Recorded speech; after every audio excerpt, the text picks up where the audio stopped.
I still remember that evening as if it happened yesterday. The rain was pouring outside. The sky was black with thunder. And I sat in my quiet living room, wrapped in a shawl, sipping tea alone. Suddenly, a loud knock echoed through my door, sharp, desperate, almost trembling. Who could it be at this hour? I muttered to myself, placing my cup down. When I opened the door, my heart almost stopped. Standing there, drenched in the storm, were the very faces that once cast me out. The very people who had laughed at my pain and shamed me for years. My own family. My sister's eyes were swollen, her once proud shoulders slumped. My brother-in-law couldn't even look at me straight in the eyes. Behind them stood their children, the very children they used to flaunt in front of me. Their trophies, their pride. But now, those same children weren't with them. They were alone. "Upa," my sister whispered, her voice cracking. "Please, we need you." For a moment, I froze. Memories flashed before my eyes like daggers. The cruel words, the mocking laughter, the empty chairs at family dinners where I wasn't welcome because I was different, because I didn't have a child of my own. I clenched the doorframe tightly, my knuckles turning white. "You need me," I repeated slowly, my voice shaking not with fear, but with something much stronger, years of buried hurt. Her tears mixed with the rain as she whispered, "Yes, we have nowhere else to go." And in that moment, oh children, you must understand. The storm outside wasn't half as fierce as the storm inside my chest. I could hear my own heartbeat echoing in my ears. Should I close the door on them, the way they once closed it on me? Should I let them taste the very loneliness they gifted me for years? Or should I listen to that little voice inside me that still remembered the meaning of family, even when they had forgotten it? The air between us grew heavy. My sister's lips trembled as if she wanted to confess something far darker, far heavier than just needing shelter from the rain. I narrowed my eyes and asked softly, "Why now? Why, after all these years?" Her silence told me everything. There was a truth they hadn't spoken yet, a secret buried under years of pride and betrayal. And that secret, I was about to uncover. So, I stood there, torn between the urge to slam the door shut forever and the curiosity burning inside me. Why were they here? What had happened to the very children they once worshipped? Oh, dear listener, you won't believe the truth when I tell you. Children, before I tell you what happened after that stormy night, you must first understand why their sudden appearance at my door was like fire, touching old scars. You see, I was not always alone. I was once the darling of my family, the one everyone praised for my kindness, my patience, my loyalty. But all of that changed the day I got married. My husband, Imran, was a good man, honest, hardworking, but not wealthy. He wasn't the type of man my family wanted for me. My sisters married into wealth. My cousins flaunted their golden cars, while I chose love. And for that, oh, how they punished me. At every gathering, they looked at me as though I was a stain on their honor. My mother would sigh loudly in front of everyone, whispering, "Poor girl, she has nothing." And when years passed and I did not have children, their whispers turned to daggers. "She must have done something in her past life," my aunt once hissed under her breath, though loud enough for me to hear. My younger cousin, barely grown, once smirked at me during a family dinner and said, "Auntie, who will pray for your soul when you die? You don't even have children to bury you." Everyone laughed. Everyone. Even my own sister. The very woman who was now standing at my door drenched in the rain, had laughed until tears rolled down her cheeks. Do you know what I did, children? I held my tears in my chest and forced a smile. But that night, in the darkness of my room, I broke down in my husband's arms, trembling, asking, "Why am I being punished for something beyond my control?" He kissed my forehead and whispered, "Let them laugh today, my love. One day, you will stand taller than all of them." Oh, how those words became my strength. But strength is not born in one day. It is forged in the fires of humiliation, in the nights of silent crying, in the prayers whispered on cold floors. For decades, I stayed away. They did not invite me to weddings, to Eid gatherings, to birthdays. They thought I was cursed, an outcast. I lived in my own quiet corner of the world, away from their poison. And yet, that stormy night, after so many years, here they were, knocking on my door, their faces pale with desperation. Why? What could possibly have broken their pride enough to bring them to me? As I stood before them, memories of their cruelty still fresh in my heart, I asked myself a question that would change everything. What could have happened to their perfect children? The very children they used to mock me with. The answer was darker than I ever imagined. Children. When I looked into their eyes that night, something inside me trembled. Not out of fear. No, fear had left me long ago. What I felt was the echo of every insult, every humiliation, every wound they had carved into my soul. I remembered one winter afternoon, years ago, when the entire family gathered for a cousin's engagement. I had walked into the room with my husband, proud to stand beside the man I loved. But my sister, the same one now crying at my doorstep, looked me up and down and sneered. "Oh, you poor thing," she said in front of everyone. "No children to bring you joy, no riches to give you comfort. Tell me, what do you even live for?" The laughter that followed still rings in my ears. My aunt clapped her hands and added, "She lives to watch others' happiness, nothing more." Even my own father turned his face away, ashamed of me as though I had committed some sin. I had stood there frozen, my heart pounding so loudly I feared it would burst. My husband squeezed my hand under the table, but it did not ease the sting. From that day forward, I stopped attending gatherings. I stopped calling. I stopped trying to prove myself. It was not worth bleeding for people who found joy in my pain. And yet, life has a strange way of turning tables. For a while they mocked me for being childless. I found strength in building a life of my own. My husband and I worked tirelessly, starting from nothing, saving every rupee, every penny. We built our own little world, not with children, but with love, respect, and dignity. And slowly, piece by piece, we built a fortune. I never flaunted it. I never bragged. But deep down, I knew. One day, destiny would show them who truly carried the curse. Now, here they were. The ones who once shamed me for not being a mother. And their eyes. Oh, their eyes were hollow. Something was missing. Something was broken. "My children," my sister finally whispered, her lips trembling. They betrayed us." Her words pierced through the storm, hanging in the air like thunder. I narrowed my eyes. "Betrayed you? What do you mean?" She sobbed, clutching my arm desperately. "Please, let us in. I can't speak out here. But I promise you, if you hear what happened, you will understand why we have come." For a moment, my heart burned with rage. After decades of silence, after decades of cruelty, now they wanted my ears, my sympathy. But curiosity, children, is a dangerous thing. And in that moment, curiosity began to strangle my anger.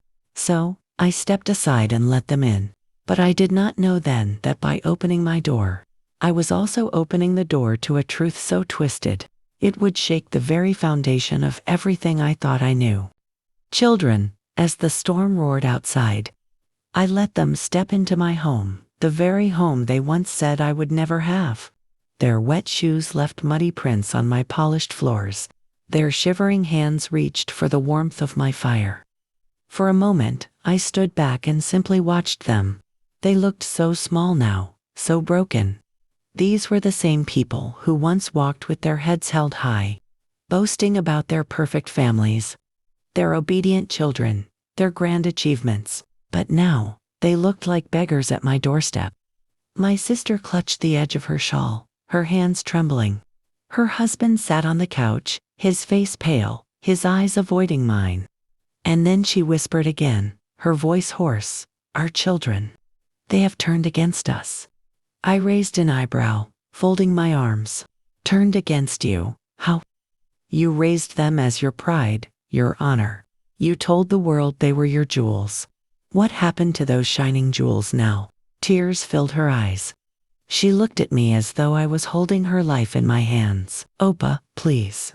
Don't make me beg. You don't know what it feels like. Her words stabbed my chest. Oh, I knew. I knew what it felt like to cry in silence, to be mocked, to be humiliated. I knew what it felt like to be left out, to be cast away like dirt. But I did not tell her that. I let her speak. Her husband finally cleared his throat, his voice heavy and broken. We gave them everything. The best schools, the finest clothes, the family business. We thought they would honor us in our old age. I nodded slowly, and instead, he lowered his face into his hands. Instead, they pushed us out. They said we were nothing but burdens. They stole everything. For a moment, silence filled the room. Only the crackling of the fire spoke. I watched them shiver, not just from the cold, but from shame. Do you see, children? The same mouths that once called me cursed were now tasting their own poison. Their children, whom they had worshipped, had abandoned them. But something in their story didn't feel complete. There was a heaviness in their voices, a secret still untold. My sister's eyes darted nervously, as if she was hiding something far darker than betrayal. I leaned closer, my voice sharp. You're not telling me everything. What exactly did they do to you? She bit her lip, her hands clutching her shawl tighter, trembling as if a storm was raging inside her heart. And then, with a trembling breath, she whispered words that made my blood run cold. It wasn't just betrayal, Upa. It was something far worse. Children. When my sister finally spoke those words, it wasn't just betrayal, Opa. It was something far worse. I felt the room grow colder, as though even the fire had lost its warmth. Her lips trembled. Her eyes darted to her husband as if asking permission, but he sat there with his face buried in his palms, ashamed. Finally, she leaned closer, her voice barely above a whisper. They didn't just take our money. They threw us out of our own home. I frowned, my heartbeat quickening. Threw you out? Your own children. Tears spilled down her cheeks. Yes. After everything we sacrificed for them. After every dream we killed to give them comfort. They forged papers, Upa. They transferred the house and business into their names. And when we protested, they laughed in our faces. My own daughter, my blood, told me, you're too old now. Your time is over. Leave before we call the police. Oh, children, can you imagine? The very lips that once called me cursed for not having children were now cursed by their own. I clenched my fists. A storm of emotions raged within me. Part of me wanted to feel pity for them. But another part, the part scarred by years of humiliation, wanted to spit out laughter and say, now you know my pain. But I stayed silent. I let her words pour out like poison. They sold everything. Upa, every piece of land, every jewel, every asset we had built. And with the money, they disappeared. We don't even know where they are now. We are left with nothing. Not even a roof over our heads. Her voice broke, and she collapsed to the floor, sobbing like a child. My sister, who once stood above me with her pride as tall as mountains, was now crumbling at my feet. Please, she begged, clutching at my dress. You're the only one we have left. Everyone else has turned away. We have no one. I looked down at her, my chest heaving. The irony was almost unbearable. Years ago, I had begged for her acceptance. Years ago, I had prayed for a place at the family table. And now, she was begging me. But something in her desperation still felt incomplete. My instincts told me there was more, that her children's betrayal wasn't just about greed. There was another layer to this tragedy, a secret buried even deeper. I narrowed my eyes and asked firmly, what are you hiding from me? Tell me the whole truth, before I decide whether to help you or not. Her sobs grew louder, her hands trembling. She opened her mouth to speak, But just as the words began to leave her lips, the sound of another knock thundered against my door. This knock was different, harder, more urgent, almost threatening. And when I opened it, oh children, I could not believe who was standing there. Children, that second knock at my door. It wasn't like the first. No, this one shook the very walls of my house. It was loud, heavy, and filled with a kind of anger that made my skin crawl. My sister froze where she knelt, her hands still clutching my dress. Her husband's face drained of color. They looked at each other, terror flashing in their eyes. Who could that be? I asked slowly, suspicion rising in my chest. Neither of them answered. Instead, my sister's trembling hand clamped over her mouth, as though she feared what might come next. The knock came again, bung, bung, bung. I marched to the door, my heart pounding. I pulled it open, and there he stood. A tall young man, drenched in rain, his eyes burning with fury. His face was sharp, his clothes expensive, but his expression, oh, children, it was filled with venom. It took me a moment to recognize him, and when I did, my breath caught in my throat. It was my nephew, my sister's own son, the boy she once paraded around family gatherings as her pride, her legacy. But the look he gave his parents, it wasn't love, it wasn't respect, it was pure hatred. What are you doing here? He snarled, his voice like thunder. My sister gasped, Beta, please, just listen. Don't you dare call me that. He spat, stepping forward. You have no right to call yourselves my parents anymore. I stood frozen, watching the scene unfold. My nephew's eyes flicked toward me, sharp and cold. And you... So this is where they came crawling. To the aunt they once mocked. I raised my chin. Yes, they came to me because they had nowhere else to go. But tell me, boy, what kind of son throws his parents into the streets? His lips twisted into a cruel smile. The kind of son who finally saw the truth about them. You think they're victims. You don't know what they've done. His words sent a chill through me. My sister's sobs grew louder. No, don't say it here. Please, not now. But the boy cut her off, his voice slicing through the room like a blade. No more lies, Oma. You've hidden your sins long enough. It's time she knows the truth. Children, my heart began to race. His eyes were wild, his jaw clenched, and I knew in that moment, this wasn't just about greed. There was something darker, something poisonous that had rotted this family from the inside. I turned to my sister, demanding, what is he talking about? What truth? Her face went pale, her lips quivering, but no words came. And then my nephew leaned closer, his voice low and bitter. Tell her, Uma, tell her what you and Abba did. Before I do. Children, silence fell so heavy in that room. I could hear nothing but the ticking of the old clock on my wall. My nephew's words sliced through the air like a knife. Tell her, Amma, tell her what you and Abba did. Before I do. My sister's face crumbled, her eyes swollen with tears.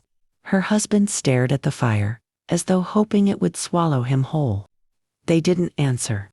They couldn't. I narrowed my eyes, my heart pounding. What is he talking about? What did you do?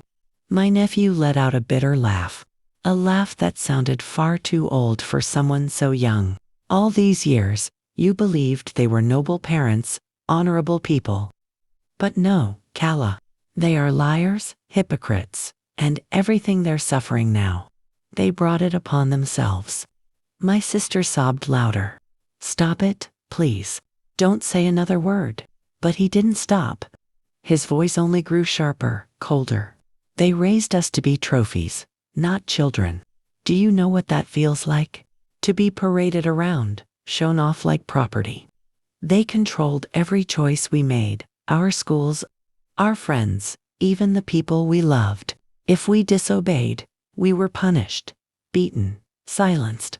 I turned to look at my sister, shocked. Is this true? Her shoulders shook violently, but she did not speak. Her silence was her answer. My nephew's jaw tightened. You want to know why we threw them out? Because we discovered their secrets, the business they bragged about, built on lies and fraud, the wealth they boasted about, stolen from others, hidden from us. And when we confronted them, when we demanded the truth, he leaned closer, his eyes burning with fury. They chose their pride over us. So we chose our freedom over them. Oh, children, my hands trembled as I listened. Could this really be true? Were these the same people who had once mocked me for being childless? Now exposed as frauds, as cruel parents who destroyed their own children's hearts. My sister shook her head violently, crying out, "No, no, it's not like that. We did what we had to. You don't understand." Her husband finally raised his head, his face pale and hollow. "Enough," he whispered hoarsely. "The boy is right." I froze. The confession slipped from his lips like poison, and in that moment, I realized the storm outside. My house was nothing compared to the storm that was unraveling inside it. And then, children, my nephew turned to me with eyes full of pain and said, "Kala, if you knew what they truly did to us, you wouldn't just turn them away. You would destroy them yourself." Children, I sat frozen on my old rocking chair, gripping the armrest so tightly my knuckles turned white. My nephew's words echoed in the room like thunder. "If you knew what they truly did to us, you would destroy them yourself." I leaned forward, my voice trembling. "Beta, what do you mean? What did they do?" He swallowed hard, his jaw clenched. For a moment, I thought he wouldn't speak. But then he looked straight into my eyes, as if weighing whether I could handle the truth. "They forced us to live lives that were never ours," he said bitterly. "They decided who we should marry, who we should never talk to. They shamed us if we showed weakness, punished us if we dreamed differently. But that isn't the worst part." My heart pounded. "Then what is the worst part, child?" He glanced at his father, my brother-in-law, who sat hunched like a defeated man. "Do you want to tell her, Abba? Or should I?" The man shook his head, unable to meet my eyes. My nephew's lips curled into a mixture of anger and sorrow. "They stole from us," he spat. "The money they claimed was spent for our future. They hid it. They robbed us of our inheritance, of our security. And when we confronted them, they didn't repent. They cursed us, told us we were ungrateful, worthless, and doomed to fail without them." My sister broke down then, her voice hoarse. "We only wanted control. We thought if we kept everything in our hands, the children would never leave us, never betray us, never betray you." Her son's voice cracked, his eyes wet with rage. "You betrayed us first. You betrayed your own children before we even had the chance to live our lives. You wanted obedience, not love. You wanted slaves, not family."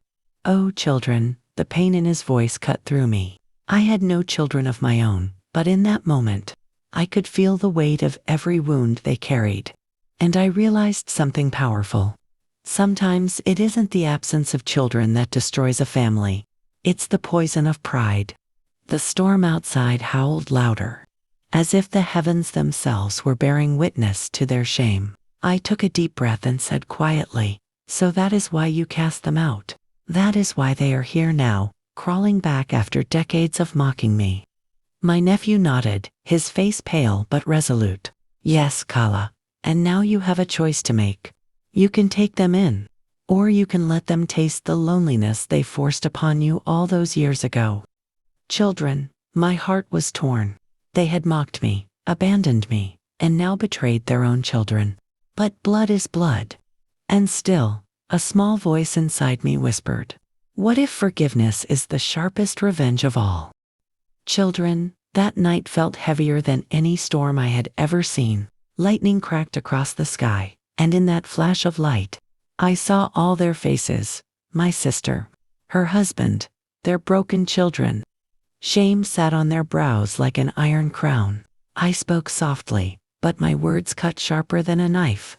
"So, all these years, while I was crying alone, wishing for children, you were busy cursing your own, stealing from them, and mocking me for what I never had." My sister looked up, her eyes swollen. We were blind, APA, blind with pride. We thought children were trophies, not souls. We thought success meant power, not love. And we hurt you too, because we could not bear to see you content without what we worshipped. I let out a bitter laugh. Content. You mocked me, banished me from gatherings, treated me like a ghost in my own family. And now your children, the very ones you paraded before me like jewels, have turned against you. Tell me, sister, was it worth it? She collapsed at my feet, clutching the hem of my dress. Forgive me, APA, please forgive us. We have nowhere left to go. Our children despise us. They say they will never call us parents again. We have lost everything. But before I could reply, my nephew's voice rang out like thunder. Don't you dare pity them, Kala. Don't forget what they did to you. Don't forget how they made you weep for years. They don't deserve your mercy. My heart ached, torn between blood and justice. But Beta, I said gently, what if forgiveness can heal what anger cannot? He shook his head fiercely. Some wounds are too deep. Some scars must remain as warnings. Oh, children, how true his words sounded. But inside me, another truth stirred. A memory of my younger self, crying in a lonely room, praying for love. Did I want to become like them, cold, cruel, vengeful, or did I want to rise above them? The air grew tense. My family watched me, waiting for my verdict. Their future hung on my lips. And just as I opened my mouth to speak, a knock thundered at the mansion door. Bang, bang, bang. Everyone froze. My nephew's eyes widened. Who else knows we are here? He whispered. I stood slowly, my heart pounding.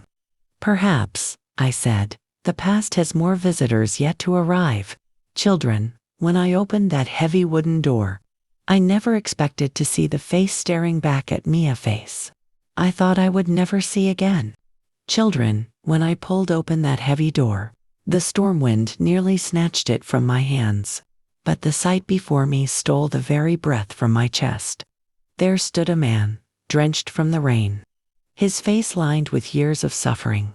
Yet his eyes sharp and I gasped, my hand flying to my mouth. It cannot be, I whispered. Behind me, my sister let out a shrill cry. No, not him. He was never supposed to return. The man stepped inside, his boots leaving puddles on the marble floor.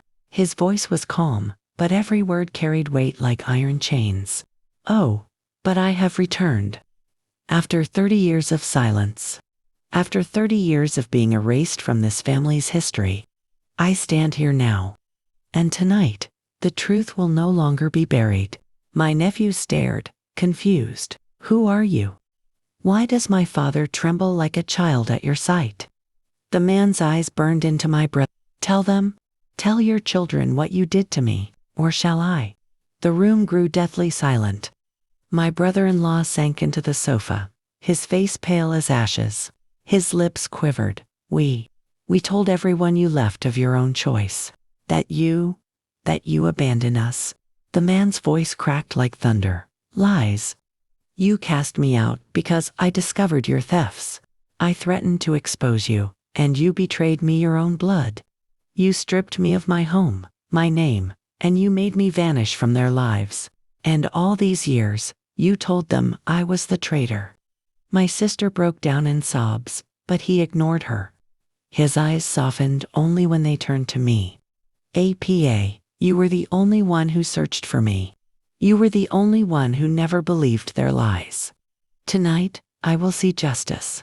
Children, my heart shook. The walls of this mansion echoed with confessions too dark to bear. Betrayal ran deeper than I had ever imagined. My own sister and her husband had not only mocked me, they had destroyed their own brother's life and poisoned generations with their deceit. The nephew clenched his fists, his voice trembling. All my life, I hated a ghost. And now I learn it was my parents' lies that robbed me of an uncle. He turned on them, his eyes blazing. How many lives will you ruin before you stop?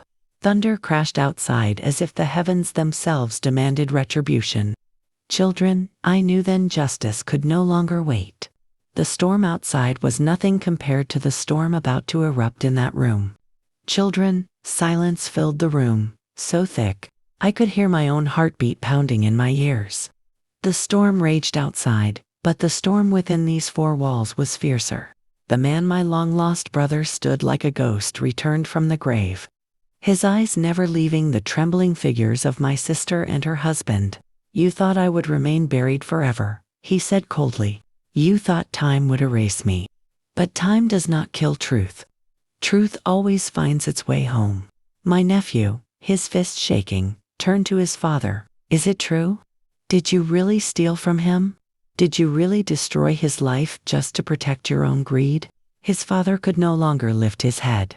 His voice was barely a whisper. Yes, we did. We feared exposure. We feared disgrace. So we sacrificed him. And we told ourselves it was necessary. The nephew's face twisted with rage and sorrow. Necessary. You call ruining your own brother's life necessary. You call lying to us for decades necessary. You call mocking Kala while she cried alone necessary. The old man buried his face in his hands. My sister fell to her knees before me, her tears soaking the carpet. APA, we were wrong. We were blinded. We thought if we crushed him, if we mocked you, we would remain powerful. But look at us now, we are empty. Please, AP, forgive us. Children, my heart trembled. I looked at my brother, the pain etched deep in his face. I looked at my nephew, broken by betrayal. And then I looked at my sister, the very one who had laughed when I had wept. I rose from my chair, my voice shaking but strong. All these years, you mocked me for not having children. You said I was cursed, incomplete.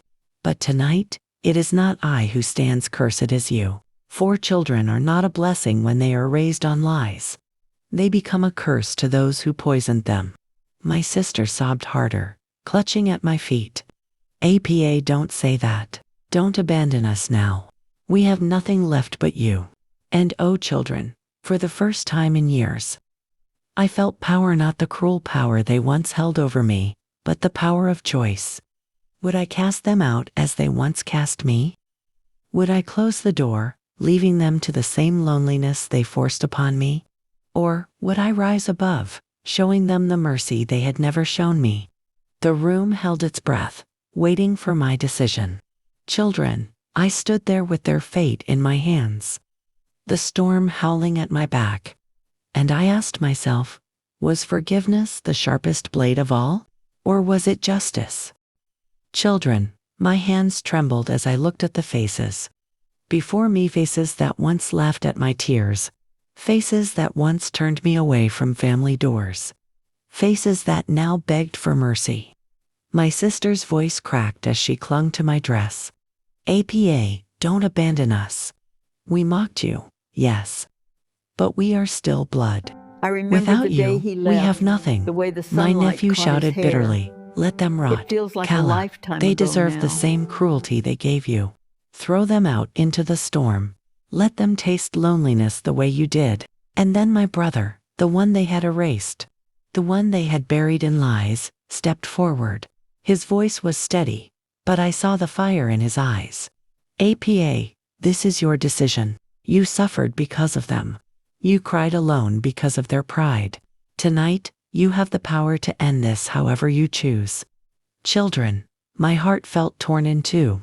On one side, the memory of their cruelty, how they mocked my empty arms. How they sneered when I walked alone. How they cut me out of every gathering as if I carried shame on my forehead. But on the other side, the truth of this moment. They were broken now. Stripped of everything they once used to humiliate me. Their children had turned against them. Their lies had rotted into the open. And now, they stood powerless, at my feet. I closed my eyes and whispered to myself, Grandma, do not waste your pain. Let it become your strength. Opening my eyes, I spoke with a voice I had never known I possessed. You mocked me for not having children, but look around you. Who is truly childless now? Who is abandoned, unloved, unwanted? Not me. My empty arms never cursed me. Your poisoned hearts cursed you." My sister wailed, but I raised my hand to silence her. "You want my forgiveness? You shall have it, but not as a gift. As a reminder, from this day forward, you will live with the knowledge that the one you shamed is the only one who chose not to destroy you. That is your punishment. That is my mercy." The storm thundered, as if sealing my words with fire.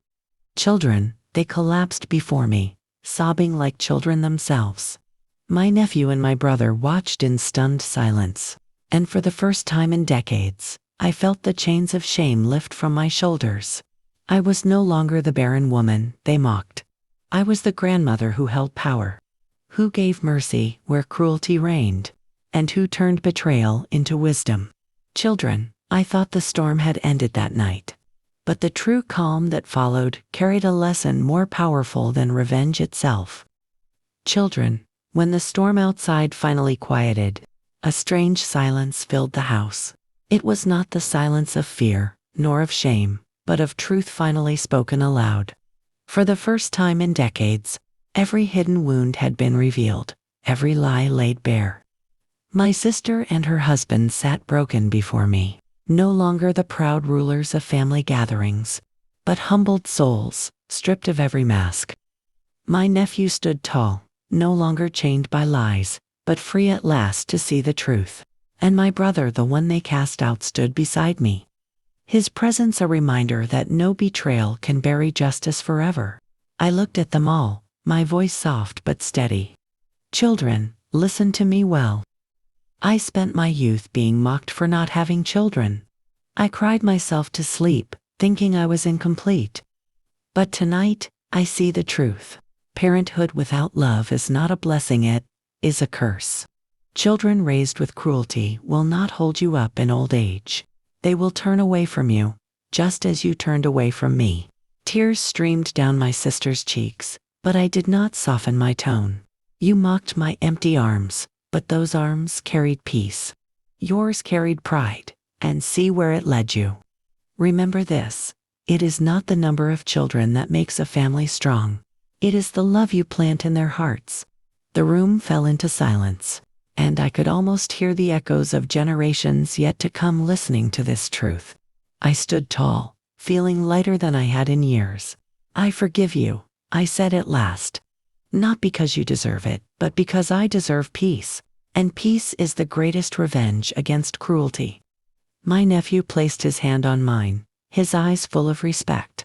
"Kala," he whispered, "you are more of a mother to me tonight than they ever were." Children, my heart swelled at his words. For the first time, I realized motherhood is not measured by wombs, but by the love one gives, by the wisdom one leaves behind. That night, as the last thunder faded and dawn's first light touched the sky, I felt whole, not because I had children of my own, but because I had finally found my truth. So remember this: children, never measure someone's worth by what they lack. Measure it by the kindness they give, the wounds they heal, and the strength they carry in silence. Pride fades, cruelty rots, but love, it endures forever. If this story touched your heart, children, do not forget to subscribe for more of Grandma's truths. Until next time, remember, what you give to others will always return to you.